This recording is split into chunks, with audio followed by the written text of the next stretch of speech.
I'm Mattei from Matteirealty.ca. This is another Wednesday Wisdom. We're outside a gated community, and you could literally see there is a gate outside of this community.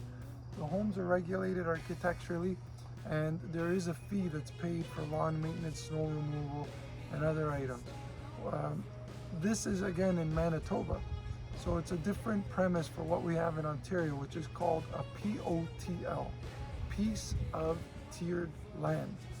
A lot of people will call and say, I don't want a condo, I don't want to pay fees. Other people will say, I do want a condo, I want to pay fees for the convenience. A POTL is a balance of the two. You own the house, but the tiered land has a common fee for certain services.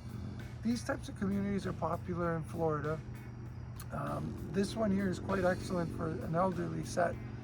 They offer a lot of conveniences where you could travel more often than not, and there's a lot of security because of the gate. So remember, in Ontario, if you're looking for something that falls in between a freehold and a condo, you'd want a POTL, a piece of tiered land. They're becoming more and more popular as a development option. I'm Mattei from Manitoba and Ontario. This is Wednesday Wisdom, Matteirealty.ca.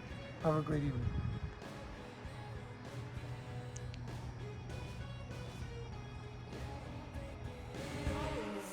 Just tell me what to